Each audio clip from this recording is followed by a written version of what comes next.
Uyghur xalqining faxrlik yozuvchisi Zordun Sabirning Şinjan Yoshlar O'smirlar nashriyoti tarafidan nashr qilingan Ana yurt nomli romani. Bu roman Biliqut shirkatida ovozga elinib, Biliqut to'rida anglatildi. Ziyovuddin balasining talabini zotila rad qilib baxmagan. Balasimo dadasiga ortiq talab qo'yib baxmagan edi. Balasi bugun tuyuqsizlan. Dada, men shaharga kirib Musobo yufla zavodida ishlayman. Ta'til tugashga yana 1,5 oy bor ekan. Ozroq bo'lsin pul topay dada. Bu yerda vaqt bekor o'tib ketadi ekan, dedi.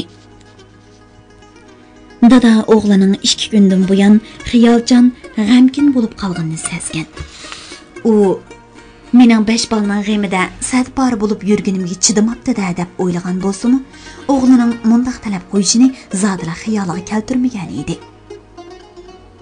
U bir necha yildan beri o'g'lini o'qitaman deb qarg'a melab, oshliqini elib bo'libla 4 bolasi bilan ayolini ko'tak harvisiga selib, shahardagi hal o'qiti yaxshi odamlarning eg'illari yenidiki, ham qorong'u, ham kichik bir eg'iz uyning qishliq ijarasiga 3 xo bug'doy berib, ot harisi bilan shaharda o'ltirib turmush kechirdi.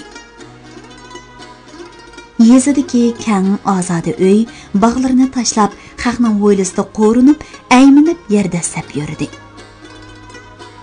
Ayoli uy egisining nenni yiqib, kirini yuyib, hovlisini supurib, qishni o'tkazishga ko'ndi. O'zi bosh to'g'u bilan uydan chiqib ketsa, xubtandan keyin bo'z etimi, o'zimi holidan ketgan chaqda uyga qaytib kelib, mo'ri o'choq oldida shu kuni qor to'shib yoki pilich hongdan ko'mir akirib setib topgan pulini sanab, har kuni topgan pulning naq yerimini ayoliga beratdi-da. Yig'ib qo'y xotin. O'g'limiz shahar bolalarining oldida bo'yin qisib qolmasin, deydi. U 4 yildan beri shunday qilib kelmoqda. Hozir uningga Ziyak shaharlik degan laqabni singib qoldi. 4 yildan beri tartgan japan, to'kkan tarini munu aqlliq o'g'li hisoblab yurgan chig'i ha? Bo'lmasa Husanbayning zavodida haq kislota purqida dimoqda bo'lib ishlash qanday qilib uning esiga kelsin ha? Nima deysin oy bola? Nima ekan? Nimaga qo'ling yetmadi? Demam sen avval. Gap buningda emas dada. O'z emgak ta'rimning ta'min tetib baqsam deyman. Undaq bo'lsa uyda teti, dedi Ziyovuddin o'g'li bilan faxrlanib.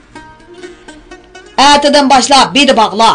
Sen ketkicha bug'doy pishidi. Ko'rgansan? Cho'ng etizga 5 qo bug'doy chashqan, taxti bo'pti.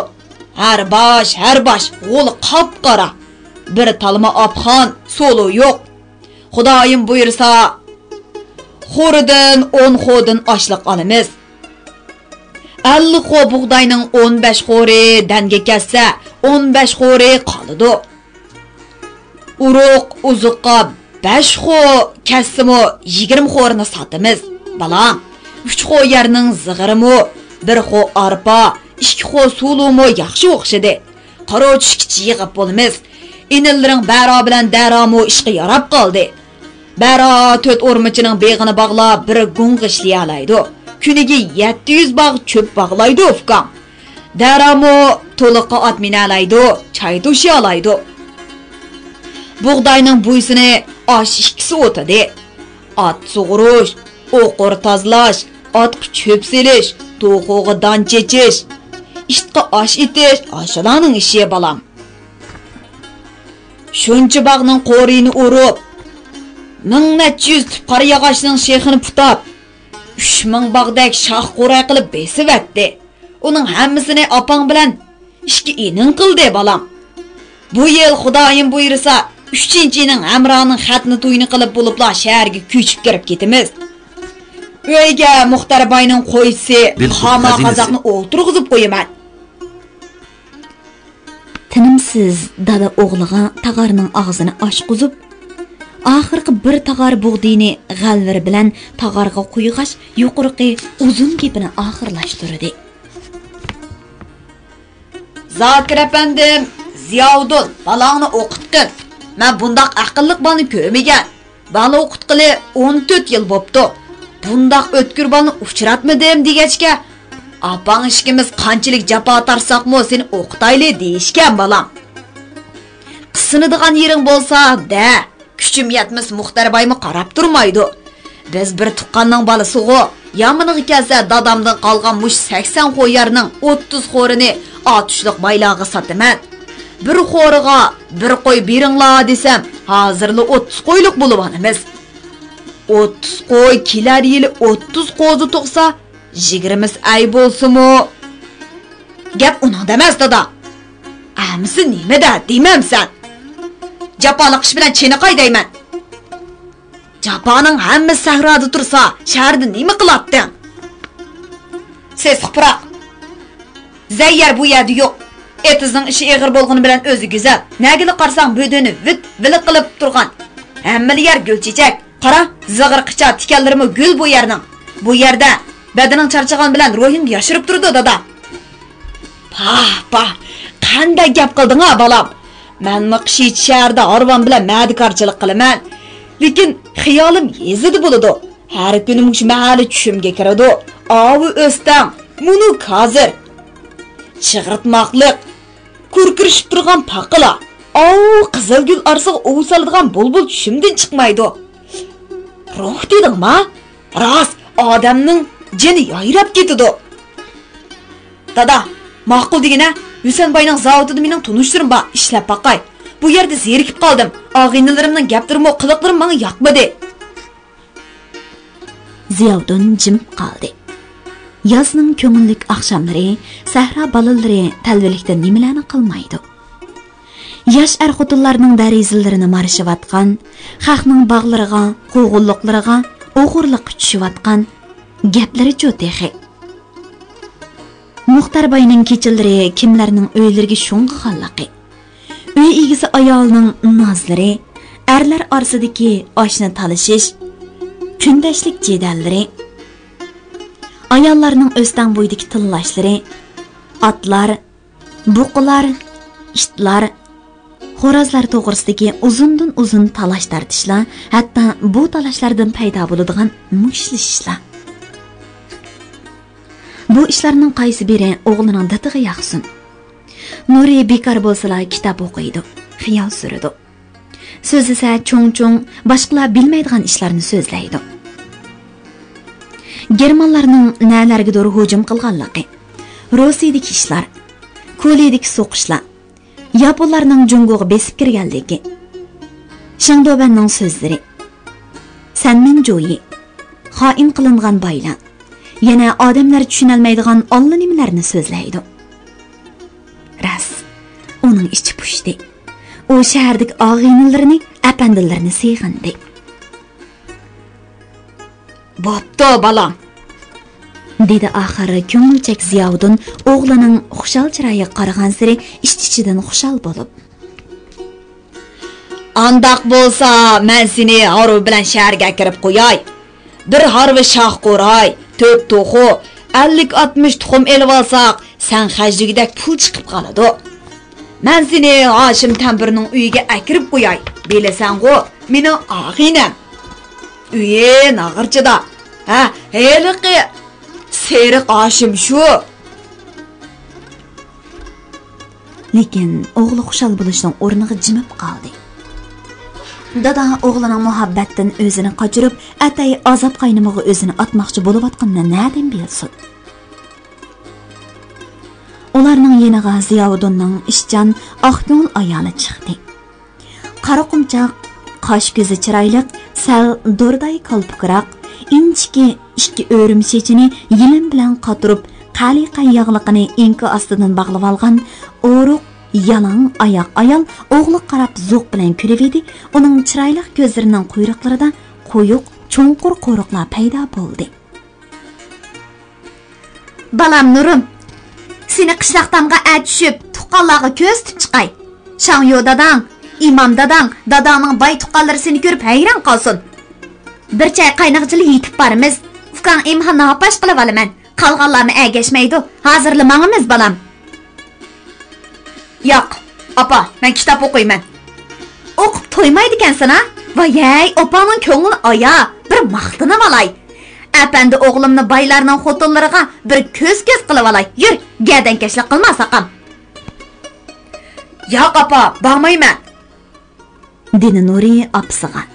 Ballari xas ovozda yelinib. Topshiriq ko'p. Nimang o topshiriq degining? Yozadigan xat, chiqiradigan hisob, yodlaydigan nurg'un gaplar. Shaharga kirganda qilib olasan. Mang, yasang'in balam. Sam yuzida to'yda bir o'yli xotinga Abdumar Mingbegining lo'g'ay xotini seni maqtab varqirab so'zlabdak. Hozir mahallaning hamma xotinlarining og'zida sen. Qushnochim hadam, atay bir otliq odam chiqartib seni achishsin, ko'rimiz deb aytib beribdi. Viyay, heliqi Mingbegining xotini nimlarni dedikin tang? Xotinlar, viyay, Ziyakning bolasi Nuri cho'ng bo'lganda Laylum bo'lg'idak, ko'rib olayli deshib, o'tga tushib qopdi-dak. Hey Rayhon, xotin haq deganning ko'zimi, tilimi yomon. Bo'ptamsa, imomga bir tol tuma bitkizib, baloning bo'yniga esib qo'yjimi? Mang nere? Dedi Nuri chalvaqab terikib. Nadik xurofotliqni? Nima deganing bu? Til tumar osmisan bu xotinlarning ya ko'zi tegidu, ya tili tegidu. Shaharga hozirlik ketaman, unda qilsanglar. Shangyo buvang bir o'g'nan at mindirgidek bizning g'azojining navrisi. Yetlisha hojining avlodidan bir katta odam chiqdi ekanda. Chiqliq mazodin Nizarxon xo'jam chiqdi. Bizdan endi Nuridek apandi chiqsa, beshimiz ko'kka taqishidi. Balani achishinglar, bir ko'rmasam bo'lmaydi degidek texi. Undaq bo'lsa apang bilan cho'sh balam. Mingbegining lo'g'ay xotini Shangyo buvang tilga olgan ekan. Buyun tilg'ima balam. Yo'q, tushmayman. Dedi Nuri rostilla xafa bo'lib. Hozir emas, men gimnaziyani tugitib olay. Ondan keyin ko'rishay. Bunda qilsanglar men rostilla qochib ketaman. Bala ho'yla oldidagi tashliq do'ngdan g'o'ru atlab kang ho'yliga mangdi. Ziyoddin bilan Rayhon bir-biriga qarashdi. Ularning muhabbatli ko'zlarida, baxt bilan midirlagan lavlarida aytib tugatkisiz xushallik, g'urur va umid, ishonch ifodalanmoqda. Ular bir katta odamni tayyorlash uchun o'zlarining aql, kuch va barlig'ini sarf qilishga qasam qilishayotgandek bir vaqtda boshlarini linchitdi. Baxtlik er-xotin pokiz uyitni obdan namdab, o'zlari to'qvalgan qiltag'arni qo'llab ko'tirib, pokiz supurilgan kang ho'ylining supsidagi to'riga yo'lab qo'ydi. Baliq qanay xotin? Qarab baqsana, hey. Biri bag'ishki bilan baqqan, yana biri chaqmoq panjirlik saroyining darisiga yugurishdi. Yo'qmi? Yo'qtiramda? Ikkilisi birdilla dalan oshxona eg'illari va kichik bog'ning ichiga gullarning tuyiga qarab chiqdi. Nuri qani? Nuri bog'ning qo'riq temidan atlab, mahalning tutash bog'larining birda sungushlaridan o'milab, birda sho'rinlardan sho'ng'ib shahar yo'liga chiqib bo'lgan edi. Ziyoddin qariyag'ash soyasida chivin qap beshini lang'ishtib, quyruq bilan ko'kyun qo'rib turgan bo'z atni minib xotiniga. Balang bang'ashlik qilib shaharga qochdimi nima? Deb etini divitdi. Bo'z at erinchaklik bilan eg'ir qadam elib, quyruqini ko'tirib tezakladi, ondan oldiramay mangdi. Etini jinidan aziz ko'radigan dehqon bola vasvasi bilan ixtiyorsiz bir qamchi soldi. At chichanglab qatiradi. Nuri mahallasidan xeyli yiroqlashib, qayrim o'stan qirig'i chiqib, mahallasiga burilib qaradi. Mehribon ota-onasi hozir vasvasada. Balki fikrlarimi ansiramoqda. U kimdan, nima uchun o'zini qochirdi? U nega, nima qilg'ili boradi? U bularni o'ylabmi ulgurolmagan. Uning qalbini o'zini muhabbatdan qochirish istiqili egilib olgan. Mana hozir ota-ona urug' tuqqanlarining muhabbatidan o'zini qochirmoqda. U go'yo bir cho'ng judolik uchun o'zini maqsadlik tarbiyalamoqda.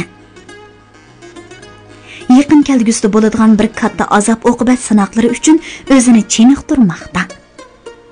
u dehqonlarga yotdi. Shahardagi boy bolalarga dushman bilindigan maqsadlik holda azob izlash yo'liga mangmoqda. Shuning uchun o'zini davrning qahramoni, kelgusining gigant odam bo'lishga munosib hisoblab, o'z-o'zidan faxrlanmoqda. O'zini va yurak poralarini azoblash hisobiga erishadigan bu faxrlanishning qimmati qanchalik? Bu qimmatni hisoblashning yo'li nima?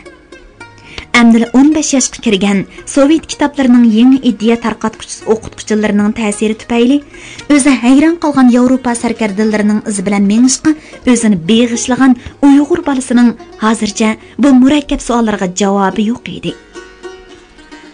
Uning qalbini birla muallimi aytgan yaxshi odam bo'lish uchun bir umr azob chekishga, har qanday qiyinchilik oldida tamtirmaslikka, o'zini tayyorlash degan so'zlari egilagan. U mushularni o'ylab, ota-onasining ansirashlarini unutdi va tex tush bo'lmadi. Yozning kuni uzun. Yo'lsiz mengibmi shaharga yetib bora olayman. Nurg'un qatim piyoda mangdim. Bar yo'qi 40 kilometrlar. Daryo yaqlabmi, yomon yer bilan to'pi kechibmi, qorong'i tushgich shaharga kira olayman deb o'yladi. Yo'ldan chiqib, tap-takshi taxti bo'lgan cheksiz bug'doylar sho'ng'adi. Buğdaylar arasidagi cho'nquri to'g'anliq eriqlar. Chig'i tevilg'lar arasidagi har o'g'illari, yilidan yiliga urkib qochadigan yahu to'shqanlar, hangit, qaqirlar bilan o'ynashib, yugurib, mengib, uning uchun ko'ngillik amak bo'ldi. U ikki qirg'iqqa yop-yeshil chimanlik eriqdan dum yetib suv ichib, alqanlarga taynib o'rindan turdi-da, mahallasining shaharga mangadigan yo'lga qaradi. Dadisi oq bo'z atni o'kirang tashlatib shaharga qarab ketib borardi.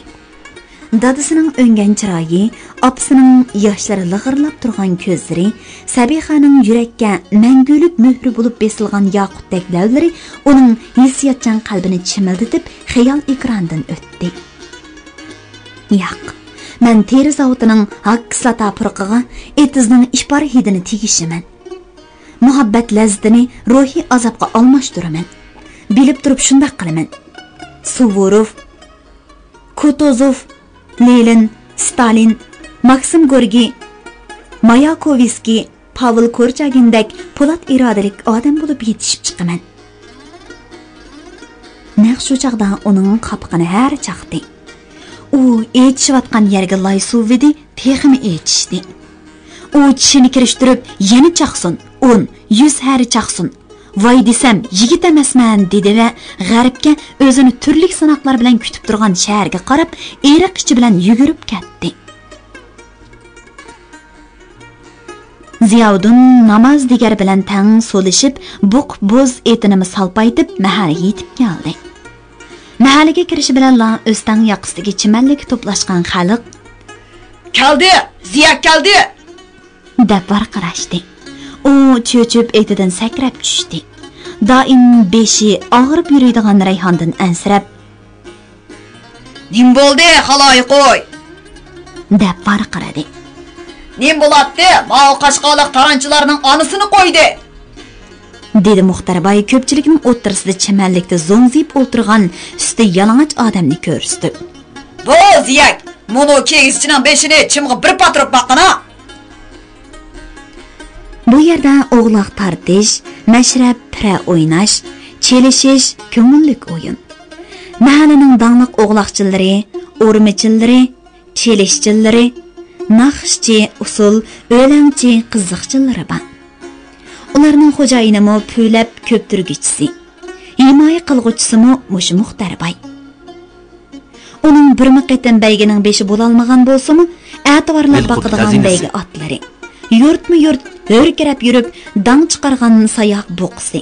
Hatto bo'ri oladi deb maqtanadigan qalmoq kitlarimi bor. U uydagi hayvonlari, mahallasidagi heliqidek odamlar bilan har yerlarda maqtanadi.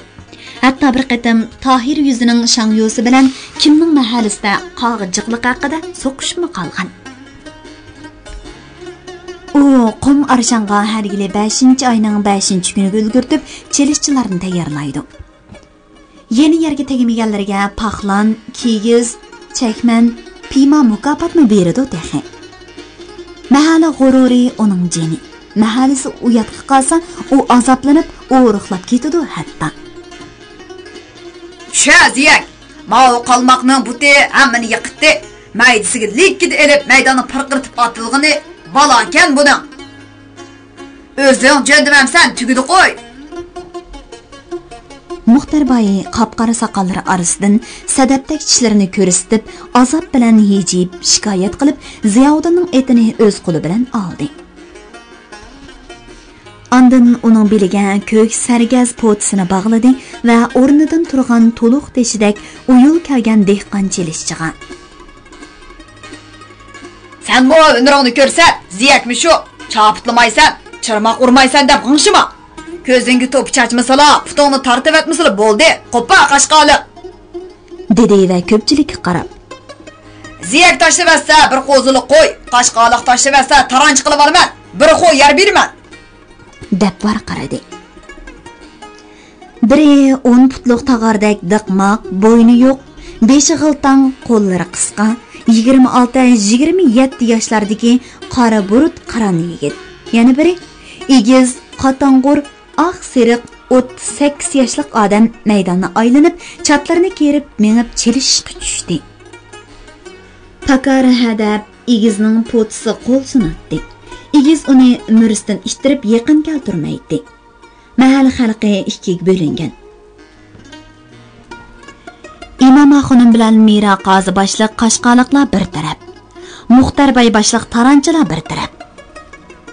"Abla yo'lvoz, ko'tirib ur!" deb varqiradi İmam xonim yurt teshiga madad berib. "Ta'tir chimoq bilan beshini tiklab ziyak. Qo'l qayrishqa, yonposhqa." Ular xuddi ikki buq taqashqandek bir-birini ishtirishib, pam talishib, chimanlikni tilg'ivatdi. Oxiri pakar yigit ziyakning putidan tutib oldi. U ziyakni qo'rib, tortib, yaqin akilib, "Ya" deb ko'tirishiga ziyakning o'ng puti uning putlariga chiymoq bo'lib yo'g'ishib bo'ldi. Yigit uni kuchab ko'tardi. Ziyak o'ng qo'lini uning murisidan ortildirib, potisdan tutdi-da, o'zining kuchi bilan o'zini yiqitish usulini ishlatib, yigitning putlarini osmonga, beshini chimanlikka tik qildi va so'l qo'li bilan uning pushqoqlarini tutib tortib, ostiga yiqitib, ko'krigiga minib, tarmush qo'llari bilan peshonasidan besib turib oldi. Yigit tipirladi, lekin uni o'rib etolmadi. Muxtarboy birinchi bo'lib Ziyakni yo'ladi va turg'izib, mirziga urib varqiradi. "Haloyiq, bugun kech bizning bo'stonda mashrab. Hisob emas", dedi yigit tez tuqib yig'lamsirab. "Chaputab yurdi-ya." Muxtarboyga agishib, ko'pchilik teliqib kulishdi. "Baliqini dadisi!" Rayhonning ovozi Ziyovuddinni kulkidan to'xtatdi. "Yo'q, xotin. Balini jirg'ilanga borg'icha deraklab tapolmadim. Shaharga ketmadi. Biror qo'g'illiq ketgan o'xshaydi." "Nurima?" dedi Muxtarboyning malika kashlab so'zlab. "Nurima?" dedi Muxtarboyning malika kashlab so'zlab. "Nuri bug'doy qiqirdi tek soqol." "Qo'rqma", dedi Muxtarboy ayol zotini ko'rsala zuvonni bosolmaydigan odati bilan Rayhongulga chaqchaq qilib. "Ering qo'zili qo'yni ola olmayla, boshlarini qatirib, tarab tayyor bo'psana." "Qo'ysingiz-chi, men bola qo'yda bayaka." "Angladingmi? Balang tek soqol elib yuribdi. Menga 10 tuxumliq seg'zak keladi." Ko'pchilik yana huzurinib, qiqas cho'qan serib kulishdi. Kulgi bilan yig'on, rohat bilan azob doim billa. Ular qeyrindosh. Ko'pchilik kulmoqda, Rayhon yig'lamoqda. Muxtarboy maqtanmoqda. "Qaltis chimchaqchi bu. Buning chimchiqi ombur. Yo'q, o'zi seriq yo'gak." "Jinim balam, ne desan? Çeçimni tarab osmu qo'yib yasang'inim xo'p bo'ldimi amdi? Tuqqanlarga nimami deyman amdi?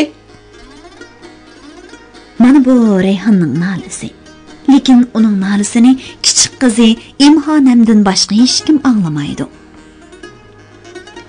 Bala g'amsiz ona ko'ksini emib turib, kichikina barmoqlari bilan ona ko'zdan tomchivatgan yoshlarni o'ynab kulmoqda.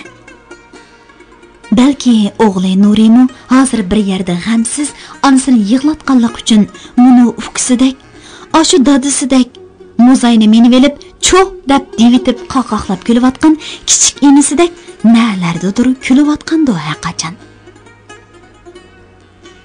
G'am qayg'u ko'z yeshini onalarga berganmi?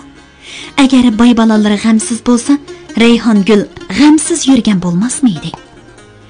Mushi 29 uylik mahallaning necha ming xo'liq yeri Rayhonning bo'g'isi bilan Ziyovuddinning bo'g'isining yerlari ekan.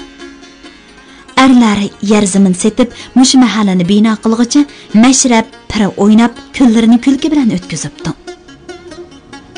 Xotin qizlarchi yig'izardan g'am g'usidan boshqani ko'rmabdi. Rayhongul 15 yoshida Ziyovuddinga yotliq bo'lgandan beri g'am qayg'u ko'z yeshidan boshqa hech nima ko'rmadi.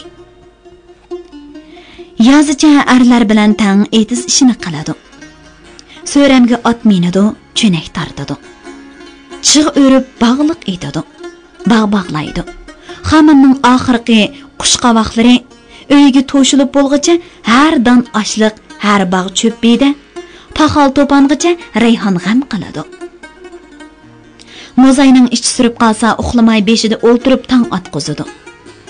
Uyning ishi tezak chaplash, kukum yeyish, to'xo'g'i uvuliq selish, non yaqsa yo'g'on yog'och tangnidan lang'ishtib xemiri yo'qirish, non yeqish uchun uyma-uy kirib ko'k sut tilash, tonurni kukum saman bilan qizitish, non raslash, hatto bir hijri shakarab, yanglik laqshikirlarni mo tonur beshiq to'shish, tonurning turxunni etish hammani o'zi yolg'iz qiladi. O'g'illar bu ishlarga egilibmi qo'ymaydi. Hamma ish onaning.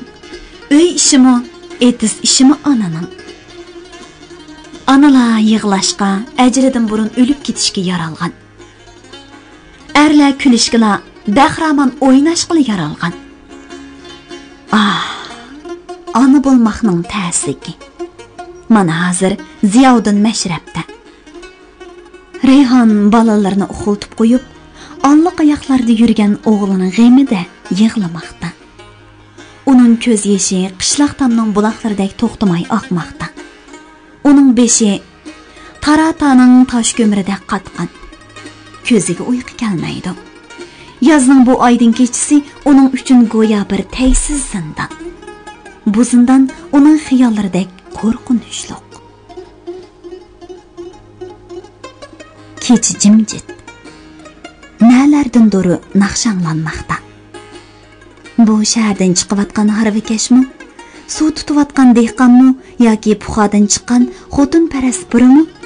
Kim bo'lsin, ovozi soz, yaqinlik naqsh ichgan. Yosh ayolning g'amxona qalbiga shodlik nuri shung'ug'andek bo'ldi-da, ig'ir tartib qo'ydi. Nuri balam naqshi ajab usta. Leganni dab qilib, ovushlari jo'tehi. O'rimi naqsini, g'irib sanamlarni do'rashlarichu. Naladi yurdigansan. Kiyimlaring yirtilsa, kirboz qandoq qilasan? U balasining uyda qolgan kiyimlarini bag'riq besib, yana yig'ladi. Shu chaqda biri baqqa qargan chaqmoq panjirni qaqdi. U cho'chib qarvedi, panjirga esilgan, siyg'izgan o'likidan boshqa hech qanday narsa ko'rinmadi. Kim? deb varqirdi Rayhon.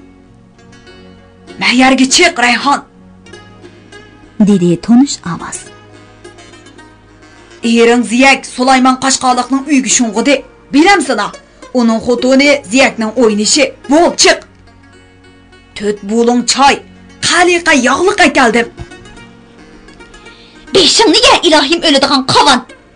G'angshima qanjo. Men bu mahallada kimni saq qo'ygan?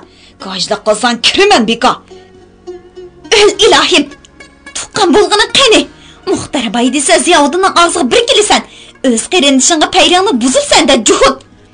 Ziyaudun kas tirangni ta'tir so'ydi qavan. Chiq deyman qılışmay.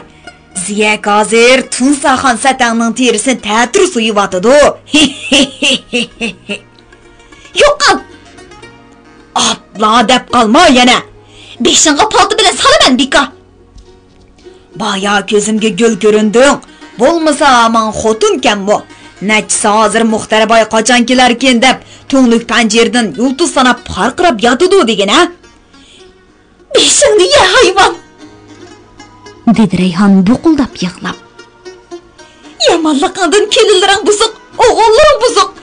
Eg'ilingning orqasiga o'tgina kelinlaringni marab, kursuq tushgan itdan nachsi yotidi. Buna beri kilovatidi deyman. İlahim Ziyaudun bo'lsaydi. Rast degandek o'ylig'i naqsha aytib Ziyaudun kirib keldi. Darizdagi Muxtar boy darhol g'oyib bo'ldi. "Neman chuxshal?" dedi Rayhon oy yo'riqida eriga dum sarab. "Neden?" Qashqoliqni besavoldim. Muxtar boy mashrab qilib berdi. Texi bir qo'ziri qo'y mukofot berdi degan ha xotin. Sizchi Sulaymonning xotiniga nima berdingiz? Sarang bo'ldingmi xotin? Texi mashrab torimidi, naqshi bilan usul toza qizyotidi.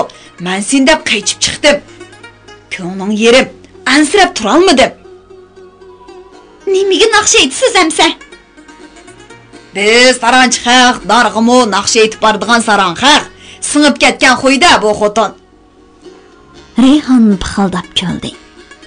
Ziyaudun xotinning yeniga anadan tug'ma bo'lib sho'ng'idida xotinni oydin numus qilib kang tarafga tamning to'yiga tortdi. Muxtar boy atsi qaragir yo'rg'isini to'qitib, qo'rg'oyni bilikiga qo'ndirib, ishki mashkisini agashtirib, odati bo'yicha etis arlab bo'dini ovlashga chiqdi. Mahalladan chiqsala uning yeri, bug'doylari takshi taxti bo'lgan. Cheksiz etizliq takshi tavirinib davolg'ib turardi. Eriq bo'ylari quyuq chiq, tevilgan. Har xil gul qo'raylar bilan ko'rkamlashgan. Lekin uning qarigir yo'rg'isi har qanday yerdan yo'l tepib putlashmay mang'alaydi. Uning qadamlari chaqqan, mengish siliq. Bugun nima uchundir ot hadisini mudirib uning tishig'i tegmoqda. Budunlari kurildishib uchib chiqib turdi. Lekin qo'rg'oy uchib berib, qirdagi ujmi shaqlari qo'nib elib, birimi buduni ola olmadi. Burun qo'rg'oylar uchib chiqqan budunini ko'ksi bilan o'ratdi. Buduni yerga tushishi bilan mashqalari ularni tishlab, egisining oldiga tirik beti akalatdi. Muxtar boy bo'lsa, ittik bahsi bilan ularning huzurini bo'g'izlab, g'anjug'isiga bog'laydi. Bugun u birmi buduni ovlay olmadi. Xafa bo'ldi. Uni ozdab Ziyaudunning 5 xo'liq cho'ng shinqi kelib edi. Ko'ngli texmi g'ash bo'ldi. Uning bug'diyi Muxtar boynikidan yaxshi o'xshagan. Har bosh, har g'ul, qop-qora yo'pirmoqlari mol usuldan derak berib turibdi. U ko'p-ko'k gullar bilan chiroyli ko'rinadigan zig'irliqlarning qirig'i kelib, zig'irig'i suv tutayotgan Ziyaudunga varqaradi. "Ey Ziya, zig'ringmi, bug'diying o'xshabdi. Bu yil shaharga kirma. Kishicha mashrab o'yna." "Bayaka, balani o'qitmasam bo'lmaydi-da. Shaharda yaqin birodarlarim bor. Balangni uylarida turg'izib, o'qitaveradi." "O'g'o, shunda. Lekinza. Nima lekinza, pekinza? Qara, bug'diying o'xshabdi-ku. Mening 10 xo bug'diyimdan 7 xodan chiqsa, 70 xo. Sening 5 xo bug'diyingdan 15 xodan chiqsa, 75 xo. Ha, ma'qul. 12 xodan chiqsimi degan ha? Bu yerga 3 boz yatqizdim, 4 yerga xaman yasadim. Padikanalarga, sizning qo'ylaringizga 3 yil uda mush yerdan qo'ra qilg'izdim. Sesigan saman Otqalı qirg'i suydagi yerni toza kuchlantirdi. "Bilaman. Bizning bug'doydan yaxshi dedim-ku," dedi boy alam bilan. "Zig'iringmi yaxshikana? 6-7 xo'dan zig'ir olasan, Bu yıl qish shaharga kirma. Sen bo'lmasang mashrab qizimaydi ekan. Qara, oqshomqi mashrabni salla qizatdi. Dilqut xazinasi. Akşam sözünü toluma azap bilen tilga oldi Muxtar boy. Chunki uning xiyolidan quliqining yenidan Ziyovuddinning ovozi.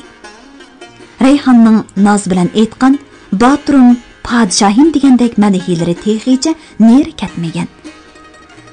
U tishlarini g'o'chiriltib turib, "Sen qanjoqqa bir tetimisam" deb qasam ichgan edi. Mahallada hech bir xotin uning talabini rad qilgan emas. Hech bir ayol uni qavan deb tillagan emas.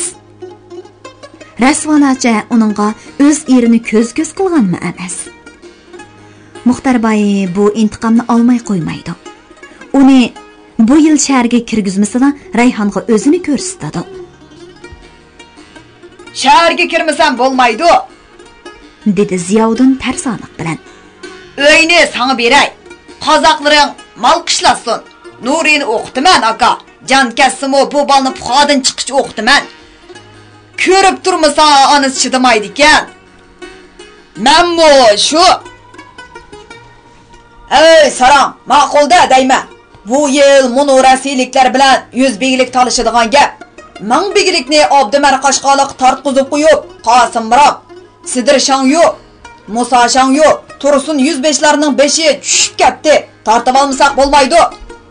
Rasiyliklar, Qashqaliqlar yerlarimizni egilab bo'ldi. Biladigan sen, sening bovang, mening dadam mushu to'ngirakning xo'jisi edi. Sening bilan mening 3-4 ming xo'din yerimiz bo'lmay, nima deb 70-80, 30-40 xo'di yerimiz bo'ladi ekan. Mening 80, sening 40 xo. Biz G'ozoji, Idilshoh hoji, Nidirshoh boyning tuxumi turib, shunchalik yerga xo'jayin. Abdumar Qashqaliq setib oldi tulkidak. Rasiyliklar 100 xo, 90 xo yerning xo'jayini. 10 qoro qo'y, 10 nacha malay, nacha xotin, hukumat tamg'isi shularning qo'lida dexe. Ular nadan oldi? Bizdan tortib oldi, buni oldi. Galvan taranchilar bir tal yingniga 2 putliq yerni, bir kesak choyga bir to'p qor yog'ochni, bir tal loboga bir qo'yni tegishivadi. Mana endi ular xo'jayin biz qo'l va anangni ularning kirilib ketganini dexe. Bu deganlaring rost.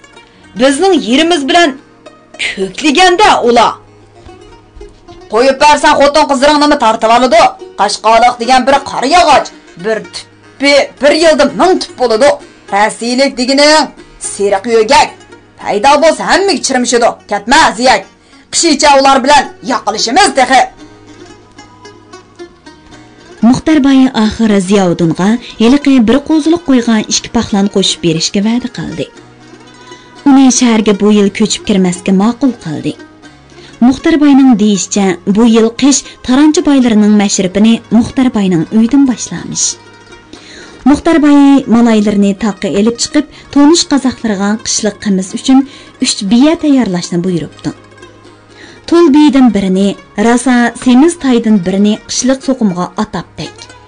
Shahardan sazchi chaqchaqchilarni ochqib, qishichi baqqudak. Hekim va xo'jamni birinchi mashrabga taklif qilib, Qosim Mirab bilan oldiga kirgizgidak. Xo'jamga Ziyovuddinni alohida tunishtirib, uning bilan Tungan Qashqashda o'rislar bilan chiqishib, tunganlarni qo'g'lashda xizmat ko'rsatganligi. Usta margan, o'g'loqchi, chelishchi, naqshchi, dabchi va o'rmich ekanligi. Uning o'g'li Nurining shaharda o'qib, dang chiqarganligini birma-bir so'zligidek. Ziyovuddin etizdan bugungida xushal qaytmagan. O kashqurun bo'z etiga bir turmal qashqa bedini ortib, bedining ustida sangayan o'tirib, o'rg'oqni dab qilib, 7 ovushning avjiga varqirab mahallaga kirib keldi. U qing'ir yoqliq oq mata ko'nglikining yaqsini echivatgan. Yirtiq malxini ko'ziga kiyib, rangi unutilgan kirdo'psini kaynidan chiqarib qo'ygan. Texi quliqiga etiz gullardan qisib olgan edi. U masjidning oldidan o'tganda, masjid oldidagi qeri qor yog'ochga yo'linib o'tirishgan jamoat uningga nafrat bilan qarashdi. Ziyak baxshi, ro'z Ramazonda nimaga qaqiraysan? Ro'zang buzilmamdi, hey shalik. dedi akşamki meşrepke narazı bolgan Mira Qazi qo'llarini shiltib. Hazaran! dedi mahalli imomi uningga agishib Ziyovuddinni ayblab. Ziyovuddin ro'za tutmaydi, zo'g'i qopmaydi, iftar qilmaydi, masjidga mo darmaydi. İmanı suyuq bu yetimni. Ziyovuddin cho'nglarning gapiga xafa bo'lmadi. U atdan sakrab tushib ko'pchilikka salom berdi va otning chulvirini tegiga besib daq yerda tizlanib o'ltirdi. Bandichilik deganlari rost, singib ketgan qo'y. Naqshi aytmay yurolmaydi ekanman. Rost, Xudoning 3 parhezini yaxshi ado qila olmayapman. Ammo iymon bilan o'shir zakotni unutmadim. Rost, dedi imom darholla. Buğday çeşlise baş burnunu o'shirga vaqpasinga to'kidi. Qo'li ochiq yetim bu. Zaratkorlikning genidagi 2 put yerni vaqpiga berivatdi tehi. Bir qo'liq ya, deb tuzatdi Ziyovuddin. Chig'irtmoqliqmi 2 put keladi imomaxonim. Yozicha oyoq suyi ko'l bo'lib paq kurkrab chiqadigan yeringni mi hisoblamsan ha? Bo'pti, ummo vaqbining yeri bo'lsin. Naq shu chaqdan qarigirik etini o'ynatib masjid oldidan Muxtarboy o'tdi-da, Ziyovuddinni ko'rib etining beshini tortdi. Nimaga tizilmading, Ziyak? Gunohing nima? Qoshqoliqqa yer bergini. Chelakdek suv bergining gunohingmi ya? Tura, egilma buloqqa. Ro'za tutmabdikan, dedi Mira Qazi xushyoqmagandek midirlab qo'yib. Imomaxonim nasab qilyapti-da. Ro'z degan ne yo'qning ishi, namoz degan ishi yo'qning ishi. Muxtarboy qari soqollari orasidan oppoq tishlarini ko'rsatib, zahar xandalik bilan kuldi. Men ro'z tutmadim, ammo jamoatni iftorga chaqirdim. Qani imomaxonim, jamoatni boshlatmang, amsa. U etini o'ynaqiltib yurib ketdi. Uning beshidagi 2 marjini bar qalpoq imom uchun xonning toji. Oq hasa ko'nglik ustiga bog'lab olgan qora potsi qo'rqinchliq misran qilich. Imom o'rnidan turib, o'ziga yarashmagan chaqqonlik bilan dast turib, "Maşallah, yeni baramiz Muxtar begim", dedi. Bu ko'rinishlar, bu ovozlar Ziyovuddinga to'limi yoqdi. Uning bir navra aksi bu yerning podshohi. Uning qil deganini qilsalar, Ziyovuddin xorlanmaydi, bo'yin qismaydi. U texmi xushal bo'lib, bo'z etini yetilab hovlisiga kirib keldi. Hovlidagi supiga kigiz ustiga supursini yeyib, osh yeyotgan Rayhongul eriga ham zo'q, ham hayron bo'lib qaradi. "Nimanchi gul qaqalari echilib ketdi-kana?" Buğdaymi, zig'irmi, qaltis xotin. Vaqtida o'rib yig'ib, shaharga burunroq kirib ketayli. G'amim Nurida, Husanboyning zavodini nadin bilib oldikin bu bola.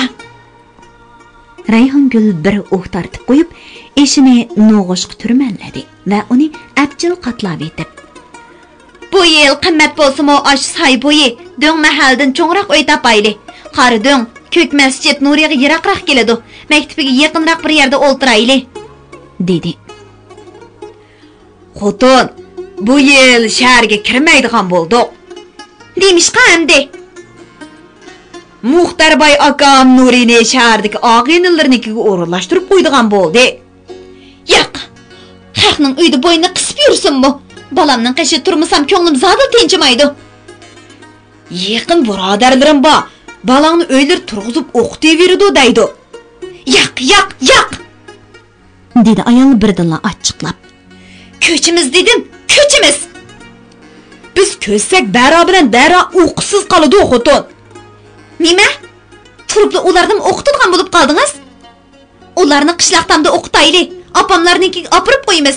Shu yerda dars o'qiydi. Kenji o'g'ilni xatni to'yni qilib bo'lib shaharga ko'chimiz." "Ko'chmaymiz xotin." "Yo'q, siz ko'chmang, mayli, men ko'chaman." Ayol ochiq bilan qing'roqni osh taxtiga urib, osh kesishga boshladi. Beliqut şirketida ovozga elinib, Beliqut to'rida anglatilayotgan Uyg'ur xalqining faxrlik yozuvchisi Zordun Sabirning Xinjiang yoshlar o'smirlar nashriyoti tarafidan nashr qilingan Ana yurt nomli romanini bugun mushargacha anglatdik. Davomini atik anlatishimizda davomli anglatamiz. Bu roman Xinjiangning har qaysi joylaridagi Xinhua kitobxonalarida sotiladi. Do'stlarning bu romanni sotib olib saqlab qo'yishini alohida tavsiya qilamiz. Belqut xazinasi Uyg'ur xalqining urf-odat, mashhur shaxs, tibobat, maqol tamsil, cho'chak, rivoyat qatorliq Uyg'ur madaniyat xazinasidagi bebaho go'harlar. Karton ilpa, qonun nizom, ishorat tili, tan tarbiya, fizika, ximiya qatorliq 600 dan ortiq kasbiy sohadagi Uyg'urcha, xanzucha, ingliz 3 xil til, 6 milliondan ortiq so'z, ovoz ham surat bir gavdalashtirilgan kompyuter yumshoq detali. Bilmaganni Belqutun bil. Belqut xazinasi. Bilmaganni Belqutun bil. Belqut xazinasi. Bilmaganni Belqutun bil.